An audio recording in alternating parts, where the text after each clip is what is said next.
Good morning class. Next है हमारे पास example number first.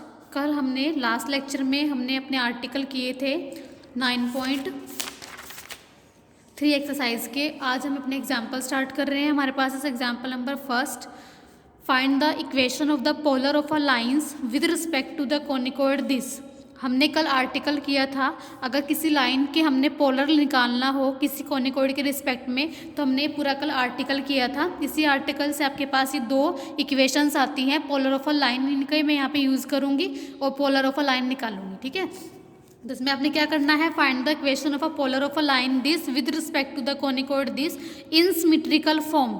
Symmetrical form में निकालना है। ठीक है, तो सबसे पहले हम निकालते हैं पोलर। सिमेट्रिकल फॉर्म की बात बाद में करेंगे। सबसे पहले हम इस लाइन के पोलर लाइंस की, पोलर प्लेन की इक्वेशन निकालते हैं इस कोनिकोइड के रिस्पेक्ट में। ठीक है, तो सबसे पहले देखो हमारे पास लाइन लिख दी मैंने, अपना कोनिकोइड लिख दिया। ठीक है, जो हमारा कोनिकोइड होता है आर्टिकल में वो सेंट्रल कोनिकोइड होता है। ठीक है, तो हमारे पास जो कोनिकोइड गिवन है यहाँ पे, ये सेंट्रल नहीं है, अभी पूरा कंप्लीट नहीं है ना, इससे कंपेयर कराएंगे तो, क्योंकि हमारे पास राइट हैंड साइड में तो 1 होता है। यहाँ पे हम इसको पहले अपने सेंट्रल कोनिकोइड की फॉर्म में चेंज करेंगे। मैं क्या काम कर रही हूँ, इस पूरी इक्वेशन को 21 से डिवाइड करूँगी तो हमारे पास आ जाएगा ये इक्वेशन इस फॉर्म में रिड्यूस हो जाएगी। 1/21, यहाँ पे 3/21 तो 1/7 आ जाएगा। यहाँ 1 बचेगा, उसको मैंने राइट हैंड साइड में शिफ्ट कर दिया, तो हमारे पास ये सेंट्रल कोनिकोइड की इक्वेशन बन चुकी है, ax² + by² + cz² = 1। अब आर्टिकल के अकॉर्डिंग अगर हमने किसी भी स्ट्रेट लाइन का पोलर निकालना हो इस कोनिकोइड के रिस्पेक्ट में, तो हमारे पास दो प्लेन्स आते हैं, दो इक्वेशन होती है पोलर की। क्या होती है, ax × x1 by × y1 cz × z1 = 1, alx + bmy cnz = 0, where a b c क्या होते हैं सेंट्रल कोनिकोइड में, जो x² y² z² कोफिशिएंट है। x1 y1 z1 क्या है, जो लाइन का पासिंग पॉइंट होता है, और lmn क्या होते हैं, जो लाइन के डायरेक्शन कोसाइन होते हैं। ठीक है, तो यहाँ पे आपने therefore equation of a polar line of 1 with respect to the conicoid this, हमारे पास क्या हो जाएगा, मैंने लिखी हुई है देखो, ax × x1, a क्या है 1/21, x तो एज इट इज रहा है, x1 क्या है, जो लाइन का पासिंग पॉइंट है 1। ठीक है, क्लियर है, प्लस b क्या है हमारा 1/7, y × y1, y तो एज इट इज है इक्वेशन में, y1 क्या होता है, जो पासिंग पॉइंट है 3।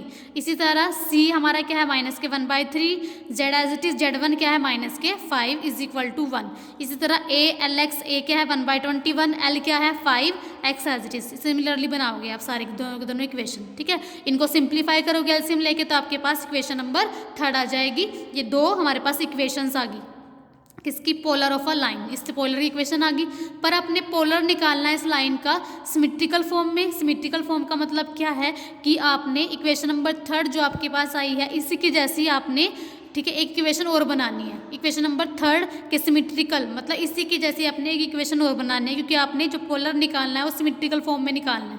ठीक है, तो कैसे निकालेंगे, उसका मेथड क्या है, देखो हमने कंसीडर करना है, क्योंकि आपने एक दूसरी स्ट्रेट लाइन बनानी है। ठीक है, जो आपने पोलर बनाए हैं, जो अपने आर्टिकल से जो निकाला है, इसके सिमेट्रिकल अबाउट एक और इक्वेशन बनानी है। मतलब हमने क्या निकालना है, एक लाइन के डायरेक्शन कोसाइन फाइंड आउट करने पड़ेंगे। उसी लाइन के जो इक्वेशन, जो लाइन 3 के सिमेट्रिकल है, किसी भी लाइन की इक्वेशन बनाने के लिए क्या चाहिए, एक तो पासिंग पॉइंट चाहिए और एक डायरेक्शन कोसाइन चाहिए। तो मुझे डायरेक्शन कोसाइन निकालने पड़ेंगे, उस लाइन के लिए पासिंग पॉइंट निकालना पड़ेगा। ठीक है, इसकी हेल्प से, 3 की हेल्प से, तभी तो उसकी सिमेट्रिकल अबाउट आएगी। तो let lmn be the direction cosine of the line 3। ठीक है, तो lmn क्या है, हमने लाइन 3 के डायरेक्शन कोसाइन ले लिए। ठीक है, अब लाइन 3 के डायरेक्शन कोसाइन है, हमें पता है कि डायरेक्शन कोसाइन अपनी इक्वेशन को सेटिस्फाई करते हैं। तो यहाँ पे x के प्लेस पे l, y के प्लेस पे m और z के प्लेस पे n पुट कर दोगे। सिमिलरली यहाँ पुट कर दोगे, क्योंकि 3 लाइन के लिए है ना हमारे पास। ठीक है, ये सेट ऑफ लाइन्स है, 2 लाइन का सेट है, इसके मैंने डायरेक्शन कोसाइन निकाल लिए, क्योंकि मैंने इसकी सिमेट्रिकल अबाउट एक दूसरी इक्वेशन बनानी है। तो मैं इसी इन दोनों इक्वेशन का यूज़ करके, ठीक है, अपनी दूसरी इक्वेशन बनाऊंगी जो इनकी सिमेट्री होगी, इनके जैसी ही होगी वो। ठीक है, तो आपने 2 इक्वेशन बना ली है, इनको सिंप्लीफाई करोगे तो आपके पास lmn की वैल्यू आ जाएंगी। तो आपके पास डायरेक्शन कोसाइन आगे लाइन 3 के। अब हमने निकालना है पासिंग पॉइंट लाइन 3 का यूज़ करके। अब देखो हमारे पास जो लाइन 3 है वो 3 वेरिएबल में है, x y z, मतलब पॉइंट हमारा यहाँ पे क्या x y z है ना, यानी कि मुझे x y z निकालना पड़ेगा। डायरेक्शन कोसाइन तो मेरे पास आ गए lmn। ठीक है, अब x y z निकालना पड़ेगा, तभी मैं उसमें से पास होती हुई और इन डायरेक्शन कोसाइन की हेल्प से एक इक्वेशन बना दूंगी, जो इक्वेशन 3 के सिमेट्रिकल होगी। अब मैं क्या काम करूँगी, हमारे पास जो इक्वेशन x y z है, जो हमारे पास इक्वेशन है 3, वो 3 वेरिएबल में है x y z। ठीक है। अब इन 3 वेरिएबल की वैल्यू निकालनी पड़ेगी। 3 वेरिएबल की वैल्यू निकालने के लिए 3 इक्वेशन होनी चाहिए, ठीक है, क्योंकि हमारे पास 3 वेरिएबल है तो 3 वेरिएबल तभी निकलेंगे जब अगर आपके पास 3 इक्वेशन हो। पर यहाँ तो हमारे पास 2 इक्वेशन है, तो मैं अपनी तरफ से किसी एक वेरिएबल को 0 कंसिडर करूँगी। चाहे आप एक्स को 0 ले लो, चाहे आप वाई को 0 ले लो, चाहे आप जेड को 0 ले लो, पर एक को मैं 0 लेकर चलूँगी तो मेरे पास जो इक्वेशन है वो 2 वेरिएबल में रह जाएंगी, दोनों की वैल्यू आ जाएगी मेरे पास, ठीक है। तो to find a point on the line third we take Z equal to 0। आपकी मर्जी, आप एक्स को भी 0 ले सकते हो या वाई को भी 0 ले सकते हो, ठीक है। एक टाइम में एक को लेना है, तो अगर मैं यहाँ जेड को 0 पुट कर देती हूँ तो एक्स वाई में रह जाएगी, ये भी एक्स वाई में रह जाएगी। आपने सिंपल इनको सॉल्व करके एक्स और वाई की वैल्यू निकालोगे तो आपके पास लाइन थर्ड पे पॉइंट आ जाएगा ये, ठीक है। जेड 0 लिया था, एक्स वाई की वैल्यू सिंप्लीफाई करने के बाद ये आ जाएगी। तो equation of a line symmetrical about third क्या हो जाएगी, ये पासिंग पॉइंट हो जाएगा उसके लिए, और डायरेक्शन को साइन हमने पीछे निकाल दिए तो आप लाइन की इक्वेशन बना लोगे, ठीक है। X minus x1 y minus y1 z minus z1 ये LMN हो जाएगा। तो हमारे पास ये जो इक्वेशन आई, इक्वेशन थर्ड की हेल्प से आई, तो इक्वेशन थर्ड के सिमेट्रिकल अबाउट है ये लाइन, ठीक है। Example number 2, find the condition that line this and this should be polar with respect to the conicoid this. आपने कंडीशन निकालनी है कि दोनों की दोनों लाइन आपस में क्या है, पोलर है। पोलर ऑफ अ लाइन हमने क्या डेफिनेशन पढ़ी थी कि अगर ये 2 लाइन आपस में पोलर हो जाती है तो उसका मतलब क्या है कि इसके जो पोलर प्लेन होगा वो इसके पॉइंट, इस लाइन के ऊपर जो पॉइंट होगा उसमें से पास करेंगे, और इसके जो पोलर प्लेन होंगे वो इस लाइन के ऊपर जो पॉइंट होगा उसमें से पास करेंगे। ये तो होती है ना पोलर प्लेन की equation, polar lines, polar of a line की इक्वेशन, रेसिप्रोकल प्रॉपर्टी बोलते हैं जिसको, ठीक है। तो सबसे पहले अपनी गिवन लाइन्स लिख दी, ठीक है। तो मैंने फर्स्ट लाइन का पोलर निकाला, polar of a line first with respect to this conicoid, वो हमारे पास कैसे होता है, ए एक्स इंटू x1, x1 क्या है अल्फा 1, ठीक है, plus B y into y1 C Z, जो आर्टिकल मैंने अभी ऊपर पढ़ाया था आपको, ठीक है। नीचे ए एल, एल क्या है L1 x, ठीक है।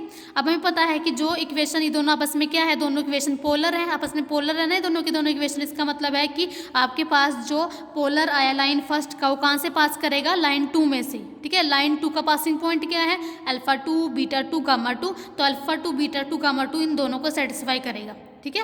जो हमारी जो लाइन है ना ये किस पे लाई कर जाएगी, ये किसके, ये जो हमारी लाइन है ये कहाँ से पास हो जाएगी, इन प्लेन में से पास हो जाएगी। मान लो आपके पास ये पहले वाला प्लेन है, ये प्लेन ही तो है, ठीक है। जो पोलर आते हैं ना लाइन के, प्लेन ही तो आते हैं। मान लो ये पहले वाला प्लेन है, ये दूसरे वाला प्लेन है, क्योंकि ये दोनों लाइन आपस में क्या है, पोलर है। तो ये लाइन 2 है जो हमारी, वो कहाँ से पास हो जाएगी, इन प्लेनों में से पास हो जाएगी, मतलब इन प्लेन के ऊपर लाई कर जाएगी। मान लो ये होगी, ये जो हमारी लाइन 2 है, ये लाइन 2 इस प्लेन पे भी लाई करेगी, इस प्लेन पे भी लाई करेगी, ठीक है।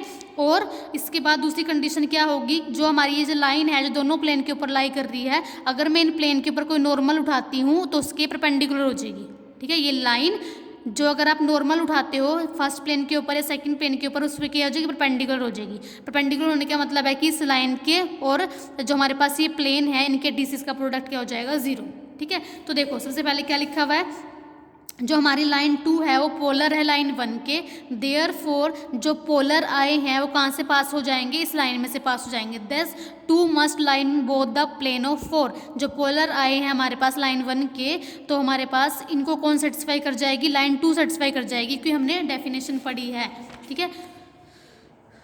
2 lines which are such that polar with respect to a conicoid intersect the other called conjugate lines, मतलब वही आपने डेफिनेशन पढ़ी है कि पोलर लाइंस हमारे पास क्या होती है। देखो मैंने लास्ट में कराई थी आपको, लास्ट लेक्चर में पोलर लाइंस क्या होती है। To prove that polar plane of any point on line L with respect to central conicoid passes through L dash, then the polar plane of any point on L dash passes through L. दोनों के polar plane एक दूसरे में से पास होते हैं अगर वो पोलर होती हैं तो, ठीक है। अब ये पोलर प्लेन है लाइन 1 का, तो इसको ये कहाँ से पास होगा, लाइन 2 में से, ठीक है। तो जो अल्फा 2 बीटा 2 गामा 2 पॉइंट है लाइन 2 पे, वो इसको सेटिस्फाई करेगा। तो देखो ए यहाँ पे अल्फा 1 एज इट इज है, एक्स के प्लेस से पुट हो गया अल्फा 2, ऐसे यहाँ पे पुट हो गया, ठीक है, सेटिस्फाई कर दिया उसने इसको। इसी तरह इस इक्वेशन को भी जो पासिंग पॉइंट है अल्फा 2 लाइन 2 का सेटिस्फाई करेगा। क्लियर है। दूसरी बात हमारे पास क्या है कि जो ये लाइन है ये किसके परपेंडिकुलर होगी, जो प्लेन के ऊपर आप नॉर्मल लोगे, मतलब जो आपके पास ये प्लेन आए हैं, जो तो लाइन 1 की कॉरस्पॉन्डिंग 2 पोलर प्लेन आए हैं, ये किसके परपेंडिकुलर हो जाएंगे, लाइन 2 के, मतलब इनके डिसिस का प्रोडक्ट का सम 0 हो जाएगा। अब प्लेन फर्स्ट है जो हमारे पास, इसमें इसके डिसिस क्या है, ए अल्फा 1 बी बीटा 1 सी गामा 1, ठीक है, इसके डिसिस है, ये पी हो गया, ठीक है। लाइन के डिसिस क्या है, अल्फा 2 m2 n2, तो a alpha 1 into L2 plus b beta 1 into m2 c gamma 1 into n2 is equal to zero हो जाएगा, ठीक है। डिसीज का प्रोडक्ट जीरो हो गया। सिमिलरली दूसरे प्लेन के लिए भी ऐसे हो जाएगा, a alpha 1 L2 plus b M1 M2 plus c N1 N2, इनके भी डिसीज का प्रोडक्ट जीरो हो जाएगा। तो हमारे पास एक सेट ऑफ कंडीशन ये आ गया और एक सेट ऑफ कंडीशन ये आ गया, तो ये कंडीशन हमने निकालनी थी। क्लियर है। अब है हमारे पास example number 3, find the locus of the straight line. एक स्ट्रेट लाइन है, draw from a fix point alpha beta gamma. आपके पास एक स्ट्रेट लाइन है जो कहाँ से पास कर रही है, अल्फा बीटा गामा में से। आपने उस स्ट्रेट लाइन का लोकस निकालना है, कंडीशन निकालनी है, ठीक है। और स्ट्रेट लाइन क्या है, at right angle to its polar with respect to the conic this. और जो हमारे पास जो स्ट्रेट लाइन है वो राइट एंगल है किसके ऊपर, जो इसी लाइन के जो पोलर आएंगे विद रिस्पेक्ट टू दिस, ठीक है। एक स्ट्रेट लाइन है, वो कहाँ से पास कर रही है, अल्फा बीटा गामा में से। क्लियर है, ठीक है। तो देखो द गिवन कोनिकोड लिख लिया हमने सबसे पहले। क्लियर है। तो आपने क्या, find the locus of a straight line, straight line का लोकस निकालना है। स्ट्रेट लाइन कहाँ से पास कर रही है, अल्फा बीटा गामा में से। और जो स्ट्रेट लाइन है उसका अपने, जो हमारी जो स्ट्रेट लाइन है वो राइट एंगल है किसके ऊपर, अपने पोलर के ऊपर with respect to the conicoid this. तो देखो इजी ऐसा क्वेश्चन है। सबसे पहले हमने कोनिकोड लिख दिया, स्ट्रेट लाइन की इक्वेशन बना ली हमने, क्योंकि स्ट्रेट लाइन कहाँ से पास हो रही है, अल्फा बीटा गामा में से। तो X minus alpha upon L, Y minus beta upon M, Z minus gamma upon N. तो हमारे पास स्ट्रेट लाइन होगी जिसका लोकस आपने निकालना है, ठीक है। एल हमने इस लाइन की डायरेक्शन को साइन ले लिए, ठीक है। अब इस लाइन का मैं पोलर निकाल रही हूँ विद रिस्पेक्ट टू दिस, ठीक है। Polar of 2 with respect to 1, तो हमारे पास ऐसे तो आता है polar is the intersection of planes. कैसे निकालता है, ax इंटू x1, x1 क्या है alpha, by into y1, C z into z1 is equal to 1, ठीक है। और हमें दूसरी कंडीशन होती है a l into X plus B m into Y plus C n into Z equal to 0, ठीक है। तो हमारे पास पोलर आ गए, ठीक है। अब हमें क्या गिवन है कि जो ये लाइन है वो अपने पोलर के रेक्टेंगल, मतलब क्या है, राइट एंगल है, ठीक है। जो स्ट्रेट लाइन है जो यहाँ से पास हो रही है वो किसके राइट एंगल है, अपने पोलर के, यानी कि इन दोनों के वो राइट एंगल है। हमारे पास ये कंडीशन गिवन है। क्लियर है। तो देखो सबसे पहले मैंने क्या काम किया, direction cosine of third are given by, इनको एक्स वाई जेड को, इन दोनों इक्वेशन को मैंने क्रॉस मल्टीप्लिकेशन मेथड से सॉल्व किया, ठीक है। X by this, Y by this, Z by this हो जाएगा। तो हमारे पास जो डायरेक्शन को साइन ये आ जाएंगे, X minus 0 by L, Y minus 0 by this, ठीक है। मतलब इन लाइंस के मैंने डायरेक्शन को साइन निकाल ली क्रॉस मल्टीप्लिकेशन मेथड से। तो ये एल हो गया, ये एम हो गया, एन हो गया इस लाइन के लिए। तो हमारे पास direction cosine of line third are ये आ जाएंगे, ठीक है। This this this. क्लियर है। अब हमारे पास क्या गिवन है कि जो हमारी जो स्ट्रेट लाइन है ये राइट एंगल है अपने पोलर्स के। राइट एंगल का मतलब है कि इसके डिसिस का और इसके जो हमारे पास ये लाइन आई है इसके डिसिस का प्रोडक्ट का सम क्या 0 हो जाएगा। Since line 2 and 3 are perpendicular, इसलिए ही है क्योंकि हमारे पास जो गिवन है जो स्ट्रेट लाइन है वो अपने पोलर्स की क्या है, राइट एंगल है। तो इसका मतलब है स्ट्रेट लाइन के जो डिसिस है LMN है और जो पोलर्स के डिसिस हमने निकाले वो ये है। इन दोनों का प्रोडक्ट का सम आप क्या कर दोगे, 0 कर दोगे, ठीक है। देखो यहाँ से इसकी मल्टीप्लाई L के साथ प्लस इसकी मल्टीप्लाई M के साथ, इसकी मल्टीप्लाई N के साथ इक्वल टू 0। उसके बाद आपने सिंप्लीफाई करना है, जो सेम टर्म कॉमन लोगे इस पूरी इक्वेशन को आपने MN L से डिवाइड करना है और ABC से डिवाइड करना है, तो आपके पास इसमें रिड्यूस हो जाएगा, ठीक है। देखो MN NL LM यहाँ पे आ रहा है तो मुझे पता है, तो MNL से डिवाइड कराऊंगी, MN से MN कैंसिल हो जाएगा, नीचे L बच जाएगा। अल्फा एज इट इज है, A आ रहा है, यहाँ B आ रहा है, C आ रहा है, तो ABC से भी डिवाइड कराओगे, A से कैंसिल आउट हो जाएगा, BC बचेगा, BC अंदर जाएगा, B से B कैंसिल हो जाएगा, यहाँ C बचेगा और यहाँ पे B बचेगा। इसको सिंप्लीफाई कर लेना, इसको मैंने डिवाइड कराना है MNL से और ABC से, ठीक है। उसके बाद ठीक है, उसके बाद आपने क्या काम करना है, LMN को एलिमिनेट कराएंगे। मैं यहाँ से इक्वेशन नंबर 2 से L की वैल्यू मैं निकाल सकती हूँ, M की निकाल सकती हूँ, N की। L की हो जाएगी x माइनस अल्फा, M की y माइनस बीटा। आपने वैल्यू उठा के यहाँ पुट करना है, इसको सिंप्लीफाई करना है। ये हमारे पास रिक्वायर्ड लोकस आ जाएगा अपनी स्ट्रेट लाइन का जो अल्फा बीटा गामा में से पास हो रही थी, ठीक है। थैंक यू क्लास, आज के लिए इतना ही इनफ है। हमारा एक्सरसाइज 9.3 कंप्लीट हो चुकी है। नेक्स्ट हम स्टार्ट करेंगे नेक्स्ट लेक्चर में। Thank you.